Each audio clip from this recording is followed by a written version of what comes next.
Canby, and I'm here with Naomi from To the Motherland. She's got her own YouTube channel as well. And today we're just going to have a casual chat about the reality of moving to Ghana with kids. Yes. Because anytime like I've got an issue, I'm on the phone to you and I'm like, oh my gosh, I don't know what to do. So I thought we could just sit down and discuss. So what age are your kids? So my daughter is getting it completely wrong. My daughter is 9 years old and my son is 7. And my son is 8 and my daughter is 5.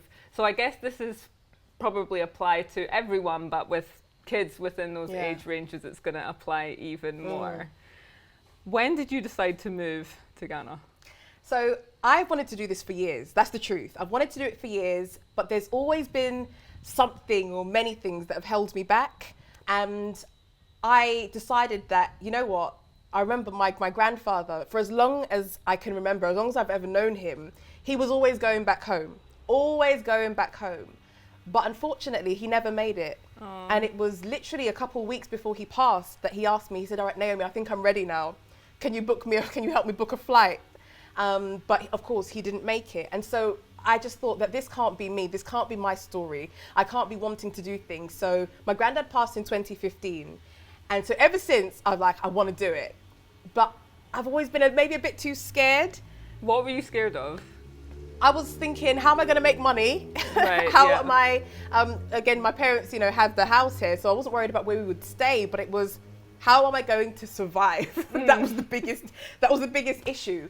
But then I think COVID in many ways helped to compress my timelines and make this happen. So I guess with the pandemic and working remotely becoming more widely acceptable in the industry that I was working in, it just made life a lot easier. I was working from home anyway. So would it make a difference if I were in the UK, if I were here in Ghana, same time zone, at most an hour difference? So then in July of 2021, I decided that's it, I'm doing it. I had a window of opportunity and I thought, if I don't do it now, I might not ever do it. So I said, July, we're going to do it. And we're going to move in August. Wow, so you gave yourself a month. Because Vanessa, I know me. If I gave it too long, I could change my mind. I might get scared and back out. So we had already booked to come for Christmas around this time. So I called up the travel agent and said, how much would it be to change our flights from end of November to end of August? I think it was like £80 or something. I said, let's do it. So I changed the tickets and we flew on August the 23rd. So we'll get into the kids in a minute. I'm just like now intrigued.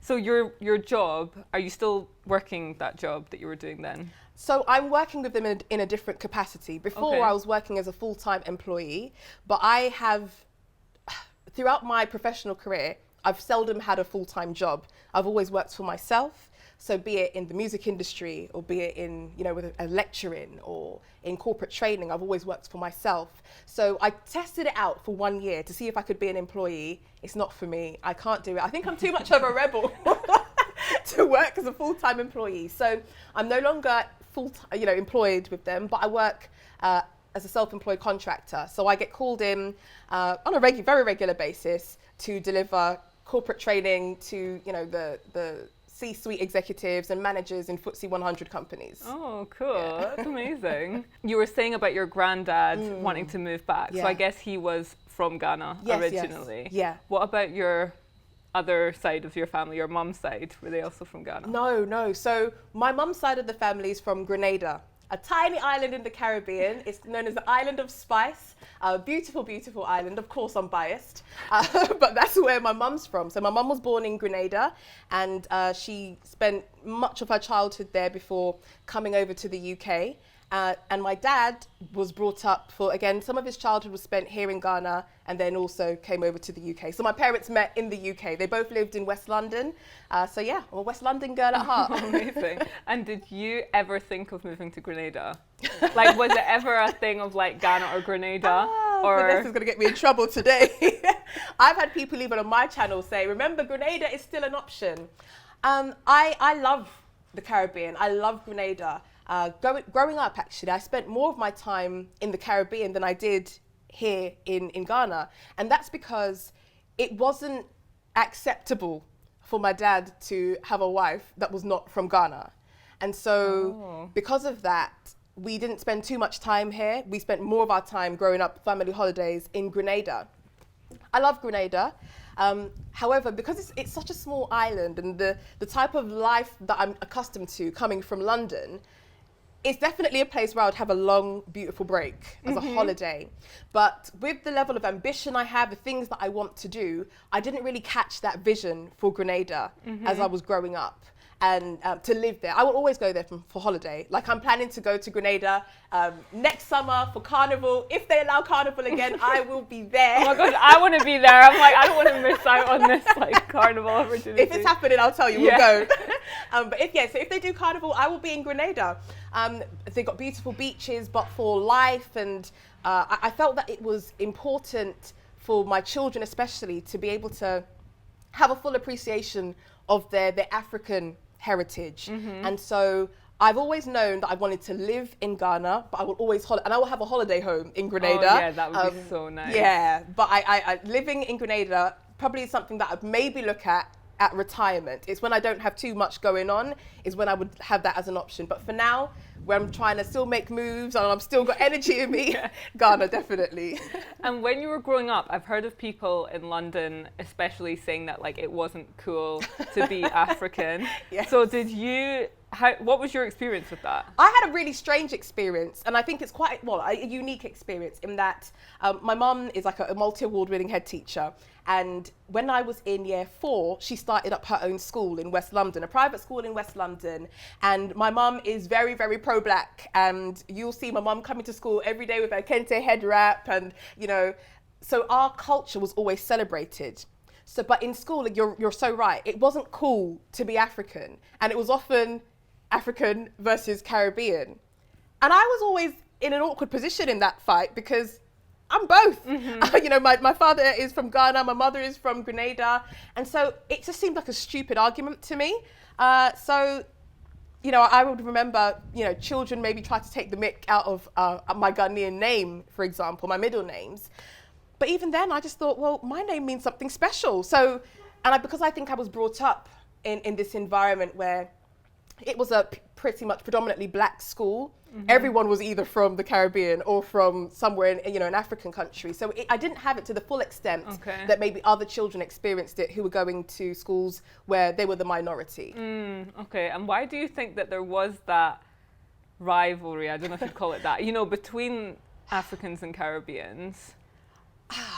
That's a good question. I don't know why. I think, there are some attitudes that are held by the more old school type of people that would maybe look down upon different people from different cultures. And I guess the same is illustrated even in my parents' union. It wasn't the done thing. If you're a Ghanaian, you marry a Ghanaian. Also within, the tribe, And I guess maybe on the Caribbean standpoint, it was perhaps the same thing. I've heard people talking down on people Caribbeans who decided to marry someone from Africa. So the root of it, I don't really know, but it's always just seemed like a pointless argument to me, and it is because I'm both. Yeah. So moving on to, you decided in July that you're moving now in a month. The kids, how did they take it? Like, did they know that this was your dream, that you wanted to move to Ghana? Was it their dream? I think the children's dream is to be able to play Roblox all day long. That's the full extent of my children's dreams. But they've always known that it's somewhere that I've wanted to be. And when I brought the children on holiday over the years here, when it's time to go, they didn't understand why do we have to go back? So they developed their own love for Ghana, which I was really, really happy about. And of course, coming here on holiday and living here are two different things. So the children know I've wanted to live here. So I just sold it to them as this is a new adventure. I said, kids, I'm thinking about moving us to Ghana next month. What do you lot think? Next month, Literally, it's like, what do you think? Are you guys up for that? And in a way, it was a bit of a rhetorical question because I think whether they were up for it or not, the tickets are booked, we are going. But they were like, all right, yeah. With my children, everything is an adventure. I think if I told them we're moving to Grenada, they'd be up for it. If I said we're going to Ghana, they were up for it. If I said we're staying in the UK, they're up for it. So I think I've been blessed in that regard, that the children, they didn't really care. It was just all excitement. We're going on a plane. Yeah. And I feel like for my kids, the same. There was a 3 months, so it was from January. They'd never been to Ghana before until December. Yeah. And then in January is when we decided we were moving in March. So there was like 2 months or something where, I mean, that whole period was just like trying to pack everything up. I'm sure. Oh my goodness. But I think for your children, maybe it would have been even more challenging because they were at school in that time. So luckily, unluckily, I don't know, they were online school. Oh, of course, the pandemic. Yeah. Yes.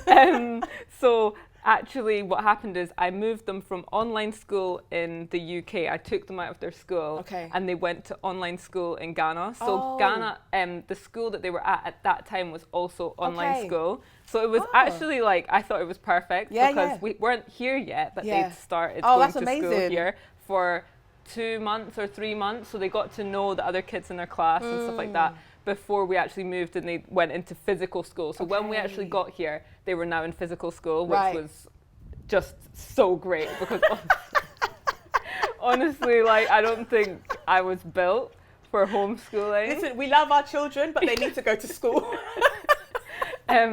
So yeah, I mean, same thing. I mean, I said to them, so I gave more of the option of, do you want to move in January, February? It was March. Do you want to move in March or do you want to move in August? Okay. So it was more that question than do you want to? You're a better mom, clearly. And they were like, March, you know, we'd just come back from holiday. It was so much fun. And so they were saying March. Yeah, we want to go like sooner rather than later. Also, the situation in the UK. Yeah. I mean... Does anything really need to be said? Yeah, exactly. Like everything was shut. Everything that they like to do. Trampoline park. Yep. Like, you know, the park. Anything that was an activity wasn't on. Do it. But when they were here, they could do everything. Everything, yeah. So so it was like a no-brainer for them. They said March. And so the next step for you was when you got here. So I'm going to try and split this up into a few different categories. Okay. School. How did you decide on the school you went for? I knew that finding a school for the children would be the most challenging part of the transition, because where I had them in the UK, a school called the Eden School, it was like a family. It was like literally a home away from home, and they absolutely loved it. And so I know that the education system is slightly different here. And even though I looked at international schools because I wanted there to be, a level of similarity. I didn't want to go from one system of education to a completely different. So I was looking at schools that did like the UK, the national curriculum. So I saw a school that really looked good. It did the UK syllabus and the national curriculum. And I thought, this will be brilliant for them. And it was a Christian school. They had a similar ethos, I thought, to, where the children were coming from. A British, head teacher as well, British Jamaican, and I thought, this could work. This could work. And what was the reality? And I guess like the process. So, did you decide that before you moved, or you came here and then you found the school? Actually, that's not true. I was looking at schools online from when I made the decision. It was like, I can't have my children at home with me for another term. They have to go to school. So I was looking at different schools. I was reaching out, getting them to send their prospectus and what have you, running them by, like my mum, seeing what she thinks. And so I was pretty certain which school I wanted them to go to. And so then when I came here, it was just a case of visiting, speaking to the head teacher and what have you. And it was a really good school. That's the truth. It's a really good school, and for those who are looking for that sort of grammar school type of school, it is perfect. But my ethos on education and my philosophy around education, it just didn't quite fit. And so I felt that the children were not happy to go to school. They didn't have many friends, and my children, are they sociable? Sometimes they're sociable, but I'm used to seeing them in a sociable light. And so when they're saying they don't really have friends and they're not talking to anyone during the day, or they don't really understand the other children, they're not relating well to them, it just broke my heart. It broke my heart day after day. But it was so convenient because the school was close to our home, maybe 15 minutes down the road, a really good school in terms of the academic achievements that they've had. I was happy for them to be there, but it just wasn't the right school for them. So I ended up taking them out of that school because I thought, I don't want my children to associate a negative experience of school with a negative experience of Ghana. Yeah. And I don't want them to grow up hating Ghana. I think I've been very intentional about building that love for Ghana. So I thought it's important that they're happy right now. I prioritize their happiness. And so I looked for another school, and I managed to find one that was more in line with my ethos and approach to education. And the children are happy, they're thriving, they love. My daughter told me, Mum, it's further away. She told me she would wake up at 4 a.m. each day to go to that school. Oh, that's so sweet. Yeah, So I thought, yeah, we're on to a winner here. Yeah. And I guess, for me, what did I do? I mean, I had an idea, I had a list. Okay. I mean, in my head of I knew people that had been to certain schools, growing up and coming here ever since I was 3 years old, and then making my own friends when I was maybe 16. I knew what schools my friends had gone to, and what schools they'd enjoyed and stuff like that. So they were kind of on my list. So I came over in January, actually. So when we decided in January that we were going to move, I came over on my own to do scope of where we're going to live. Scope the land. And the school. So I went and saw, actually it was COVID time, so I couldn't even actually go and see a lot of them, which was a shame. But I got to, go and look at the outside. Not that really. The building looks nice. Some of them I got to go inside. And then I made my decision on the school. And then I went, I kind of did a circle around it and found where we were going to live. Okay. I mean, you live far from the school, and how is that actually? Because some people don't understand the traffic here. So first of all, Vanessa, I'm not a morning person. I do not like waking up early. So that's problem number one. It was bad enough when the school was only 15 minutes away, because the school started at 7:30 a.m. and I'm like, yeah, that's the same. My kids, I have to drop them off at about 7:30 a.m. It's too early. So that was a challenge in and of itself. But this school was even further, and the traffic in the morning, wow. I know about Accra traffic from coming here for Christmas, and I know that is bad.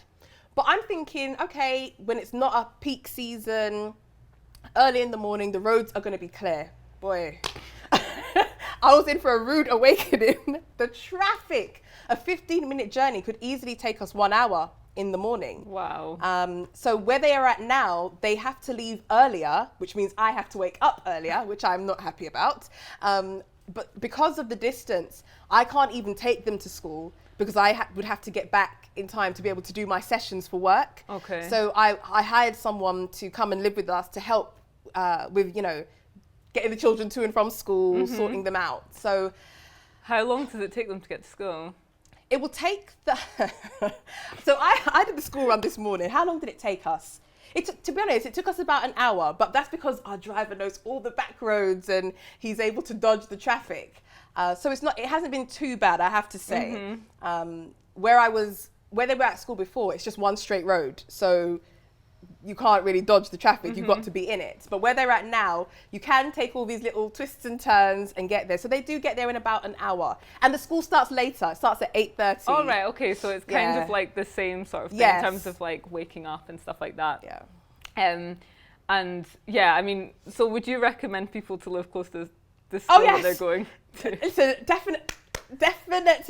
The school that the children go to now, I knew that was my ideal place for them because they already knew some children there, they already had some friends, but it was the distance that made me think, this is not sustainable for me. But I would strongly recommend, if you are thinking about moving here and you've identified a school, living in close proximity to the school will save you a lot of stress in the morning and a lot of wasted hours on the road. Yeah. My kids at the school, it's obviously very different. So they came as well from a private school in the UK, and now they're at an international school here. And I think I chose an international school because basically the people that I was friends with here had gone to international schools. I kind of knew kids as well. I knew parents of kids that were at the same school. They'd given like their recommendations. I didn't want to just like go with the stab in the dark. But I actually do also know parents that send kids to local schools. Same. And maybe actually I'll do an interview with my friend who has a kid at a local school, so you can get that perspective as well.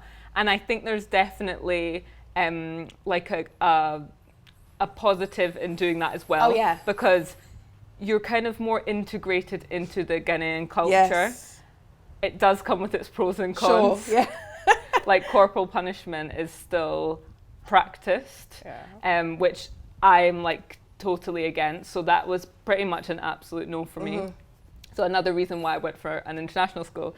But with an international school comes a lot of things. I don't know if you found this at the first school. People come and go, which obviously, like in Scotland, my kids were not used to that. The people that were at the school were basically staying there. You know, if some people are living in Scotland, you know, they're born, raised there, then they have their kids there, then, you know, it's like a cycle of just being there forever. Obviously, some people move and all that sort of thing.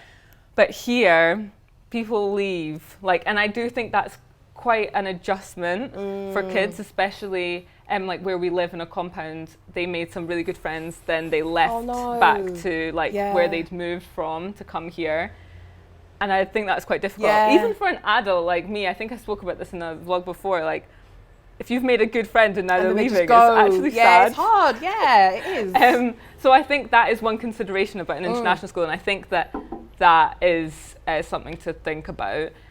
My daughter absolutely loves the school. Like, she has done so well. I mean, even like her accent is changing and stuff like that.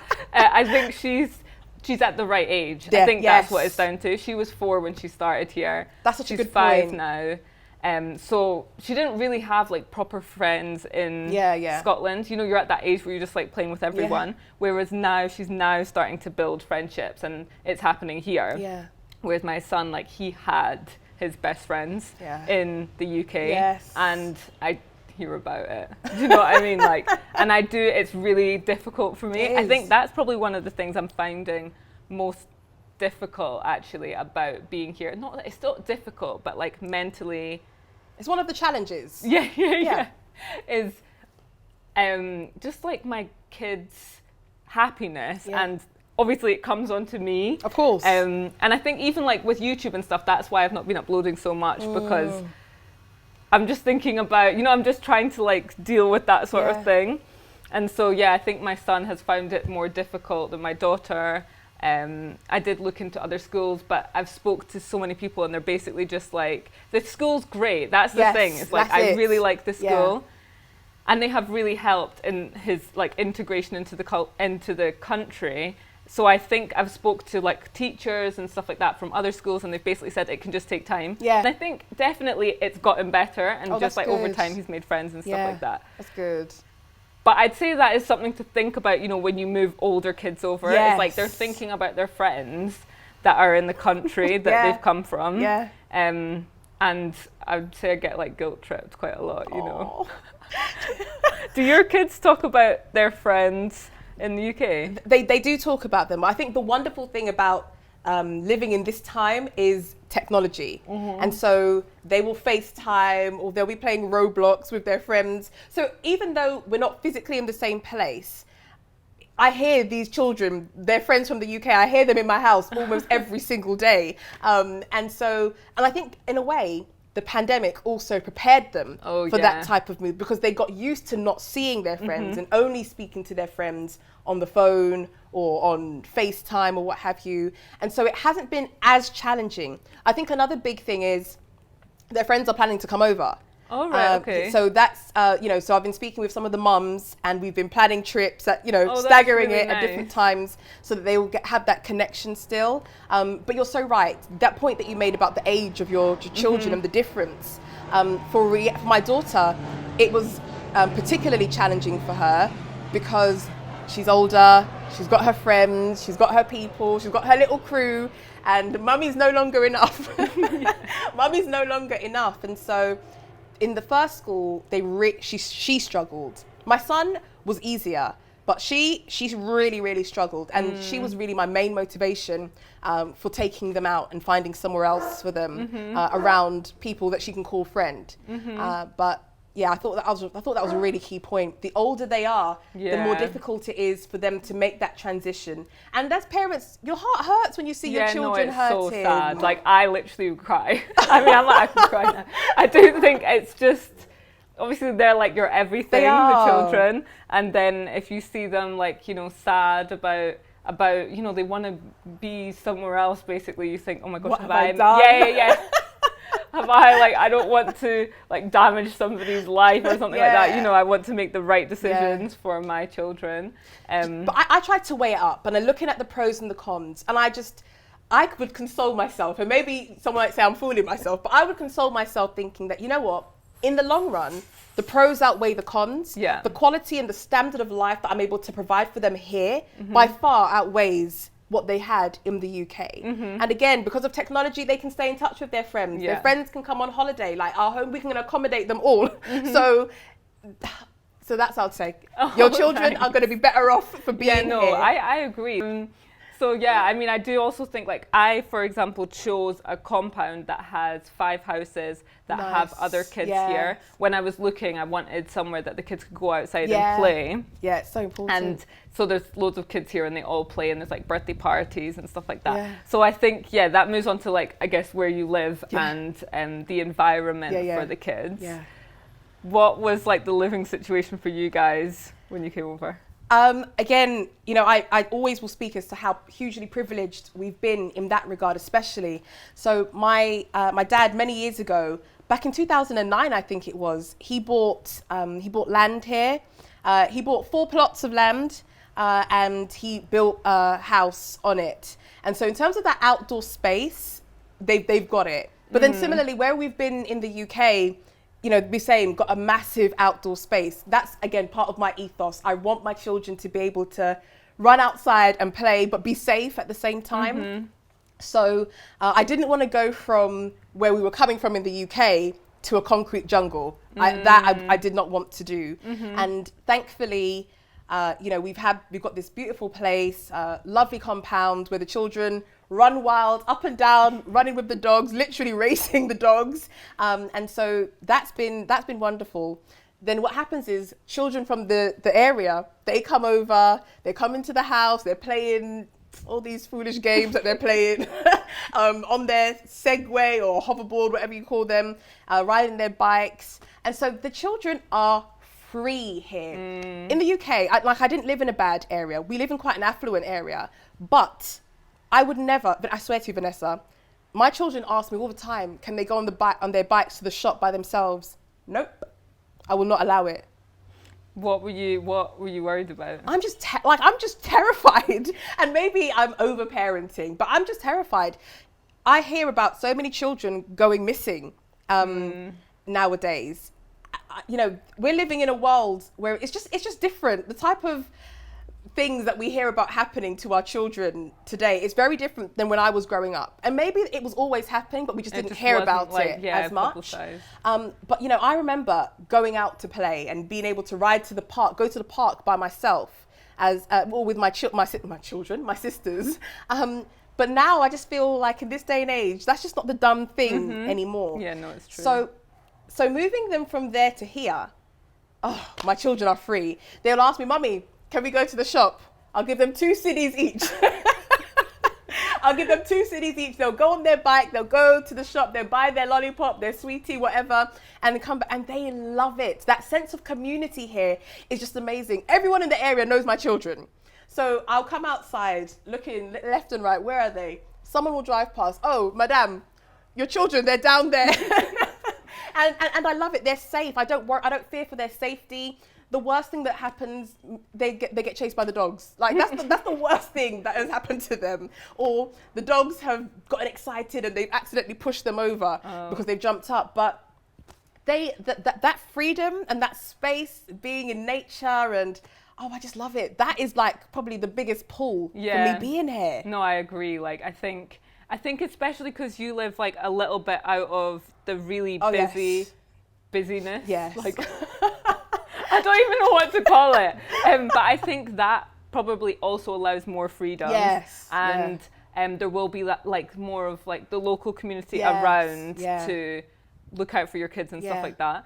I do think when you start getting more into, I don't know what you'd call it, like the busy inner city sort of thing, like where we're staying, the road is so busy out there. Like I would never let them out there on their own. And there's no pavement. I mean, you guys are never going to hear the end of me saying that there's no pavement, because it's fine if it's like a big wide road and there's space. But there's the road and then there's the gutter. So if you want to walk on the road, you're like kind of like beside the cars, and you could almost fall into the gutter. Have you fallen into the gutter yet?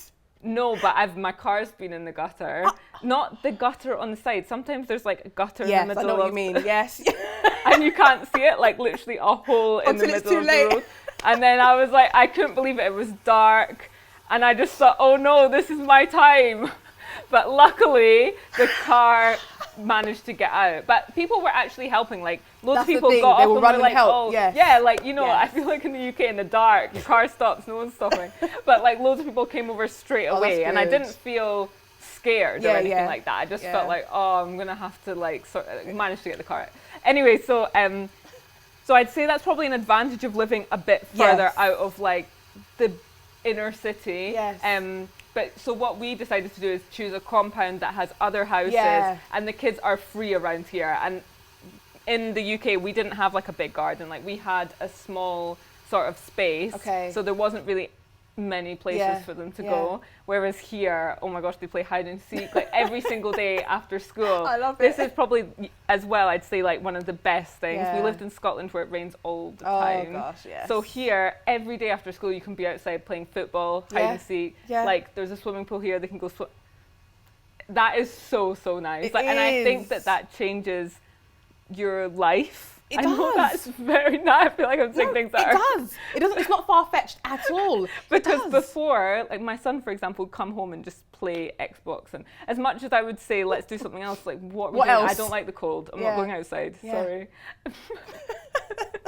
Whereas here, I can go outside. We can go places outside. It's lovely. You know, I think that freedom, and I think it does a lot for the children's, their mental health as well, to be able to have that freedom and to explore, because I believe that education is everything. It's not just about sitting behind a desk and writing and studying your books, but being outside and exploring and seeing different leaves and, oh, why is this like this? And why is, you know, I think it's all part of that rich, holistic development that children need.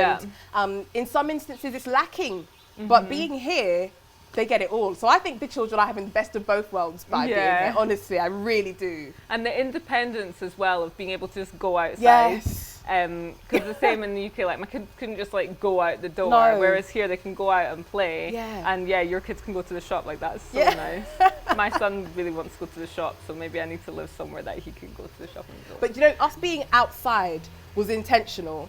Okay. To be honest, if I had a say, obviously in 2009, I would not have had a say as to where my dad bought land. But if I had a say, I would have chosen probably around here. Because I guess I'm thinking, you know, fun, excitement, but, you know, having children and you know, experience life, being a bit further out, although it can be a bit of a pain to get in to the city more, it's definitely been a good thing. My dad saw that as a retirement home, so he wants peace and quiet. He doesn't want all the drama and the madness. But being out there, I think it's just beautiful. I also think, like, recently I've been thinking about where I want to live. I know you guys are probably tired of it. But when I was growing up, and when we came here every 2 years, we lived in the family house. Like it was like the local community around. It wasn't, you know, expats and stuff like that. And I really loved that. Like, and now sometimes I do look around and I think, am I really giving that to my children? You know, what I grew up around. And what you loved. Yeah, what I really loved about the country and the culture and the people and everything. You know, they're going to an international school. We're in a community with like a lot of international people. It's a very different experience. Yeah, sure. And I do sometimes think, you know, maybe it's better to live in a place where it's like predominantly like local people. But you know, it's all these things. But you know, it's. But as you're saying, this is the reality of when you move here with kids. Exactly. Like, this is the reality. These are some of the factors that have to be considered, and you have to weigh it up. Yeah, that's true. I didn't weigh anything up. The house is where it is, so that's where I was coming. So you know, it just so happens that we're able to make it work. But of course, there are some drawbacks to being further out. So I don't have fibre broadband. That's one thing, and that we felt the pinch of, to say the least. So I've had to come up with creative solutions to be able to get, you know, high-speed internet access. Well, you've seen my struggles with the water situation. Some days I have no water. So what's going on with that? So I guess the Ghana water is there. Is there. But they switch it off. Or what is... Okay. So, you know how there is no sense of urgency here. That's one thing I will say. People might stone me for saying it, but there is no sense of urgency. Everything is tomorrow, tomorrow, tomorrow. We've paid for everything to the water to be tapped for us to be able to have the Ghana water coming in, but they just haven't gotten around to it yet. Oh, That's the long and short of it. So I buy Ghana water. I have to buy it, and they come and they fill up the poly tank, and that's what we do. So, and again, because it's more of a developing area, so we don't have that infrastructure already built in. Thankfully, we have the electricity, and that is, you know, not very problematic. But even still, you know, we've got an inverter in our home, so when they do decide to take light, we've still got constant electricity. But, you know, those are, I think, some of the other things to consider moving further out. You know, some of the conveniences that you may lack. But it's part of what I get. Well, I've got no choice. I'm not going to talk to anyone as though, yes, we've made this choice intentionally. No, we just have to deal with it. But that's the wonderful thing. You can find ways around it. You can make it work. And I think human beings, we're so adaptable. If we're put in a situation that seems a bit tricky, a bit awkward, we can find a way to make it happen and still find joy. And that's one thing I will say. Despite all the challenges, I still choose Ghana every single same. time. I mean, I love it here. I absolutely love it. Another topic that I feel like people might think about before they move their kids to Ghana is healthcare. Yes. Oh, Vanessa, don't get me started.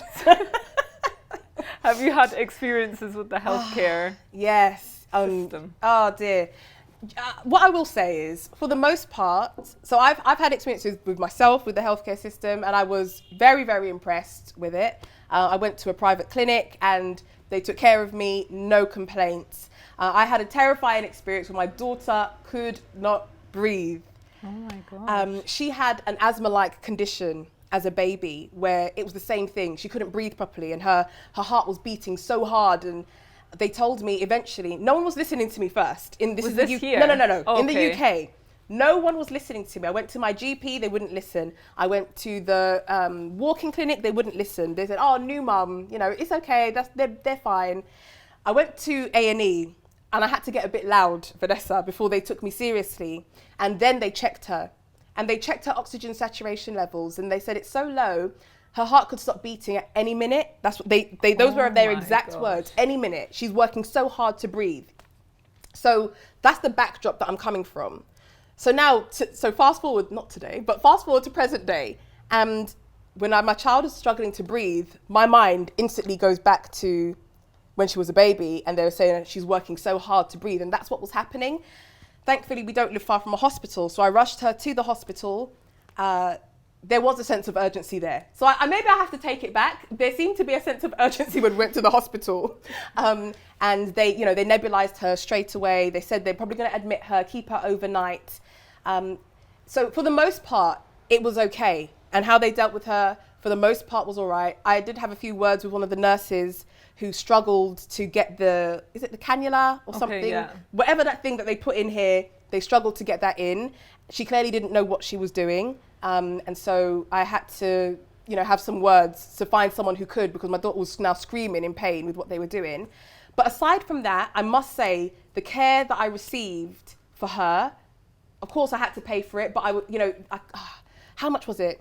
It wasn't any real money I don't remember the price. For the level of care that I received, I was happy with it overall, and she's fine now. Oh, that's good. But I think that's another thing to consider when you're thinking about where you're living with children. We know children can deteriorate just like that, and they can also bounce back quickly as well. So being in close proximity to healthcare professionals, a good standard of healthcare. Yeah. So my dad said we have to be within an hour of a hospital, and I mean, in my own head, I was thinking more like 30 minutes. Yeah, I'm 10 minutes. Oh, that's good. Yeah. I mean, same. We're within 10 minutes for the hospital. I've had one experience. So I've had my own experience in a hospital, which was great service. Honestly, the service that I got was faster than any service I could have got in the UK, because there you have to book your GP appointment, then you've got like 2 weeks to wait.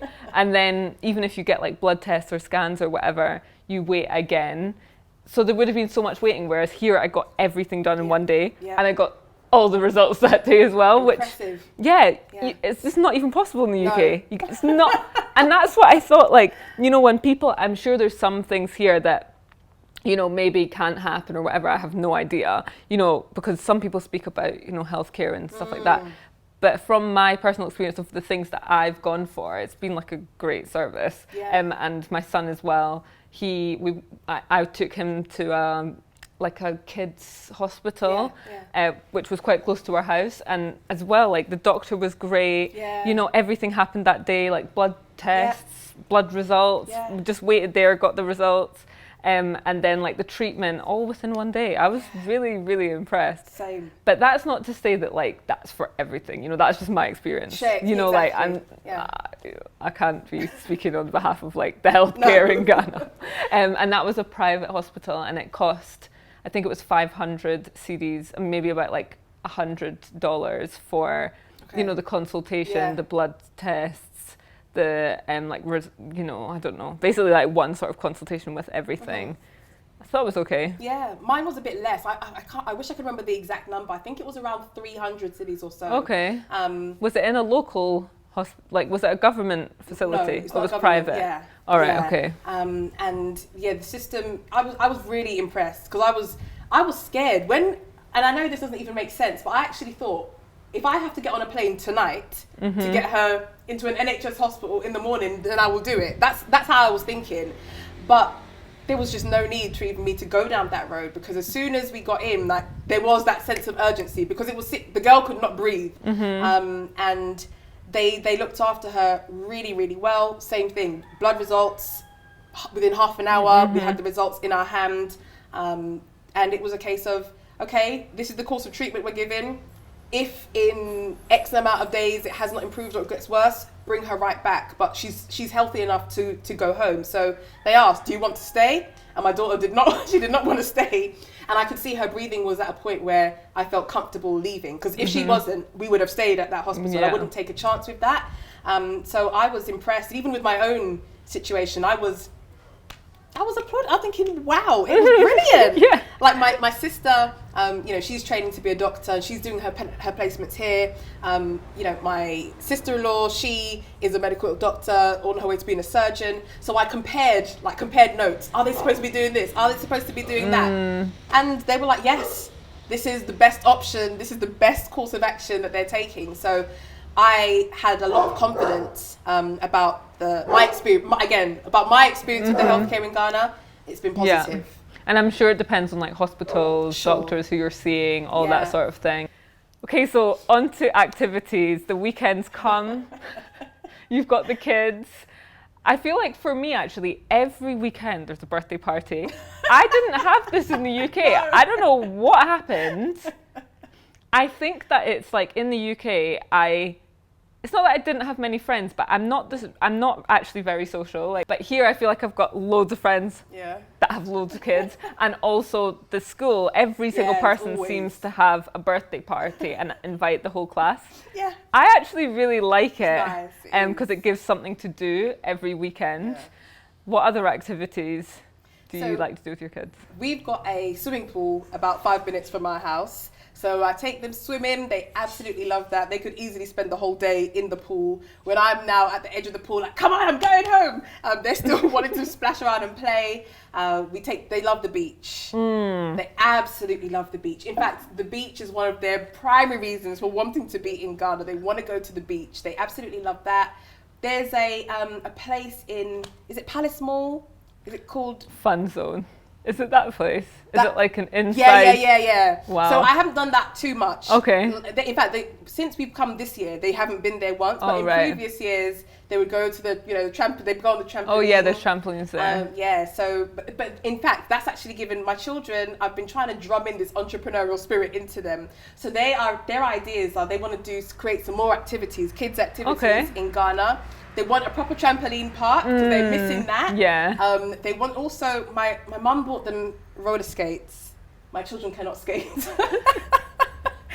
But they want a roller skate park. Yeah. Oh, that would be fun. But I think it would be nice if they were more like parks. Yeah. I think that is definitely one. Yeah, I think for us as well, like every weekend we either do beach or pool. Yeah. And there is other outside activities. In fact, North Legon Botanical Garden. Yes. Oh yeah, we go there every week. Yes. Oh, do you?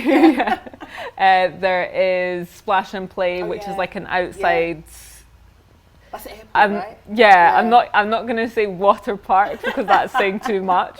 Water activity. Yeah. It's like fun for kids though. And yeah, I do think that the park thing, like outside spaces to walk, is what's needed. But then when I think about the botanical gardens, I've tried to take my kids there, and it is so hot sometimes. Oh yes. You know, so it's like as much as like I actually do think there should be more parks, and there's one in Kumasi called Rattery Park. Okay. It's like phenomenal. All right, I'll add it to my list. So nice. If they had something like that in Accra, it would be, well, I think it would be popular. But then in Kumasi, like nobody's there. Really? I think there's like a cultural difference in terms of going to a park. Yeah. I don't think I've asked, like, in fact, I did a video, I wonder if I can find it, asking somebody, like, would they go to a park? And they were just like, no, why am I going to go to a park and just sit and do nothing? Like, what is the point? I think it also comes with sort of like, you know, financial means, like, have you got time to just go and sit and do nothing? Yeah. You know, a lot of people are working like 7 days a week. Yeah. So they've not got time to go and sit with their kids whilst they play. Well, thanks so much everyone for watching this video. Thanks Naomi for coming onto the channel and sharing your experience. And yeah, anyone that's coming with kids, it'll be all right. And to be honest, like my kids do really like it here. Yeah. And just like anywhere in the world, obviously there's going to be your ups and downs sometimes. But it's worth it. We're in the heat, you know, surrounded by really nice people. Don't forget to subscribe to Naomi's channel. I'll put that in the description below, to the motherland. Yeah. And also to my channel. Just hit that subscribe button there, and I'll see you guys later. Bye.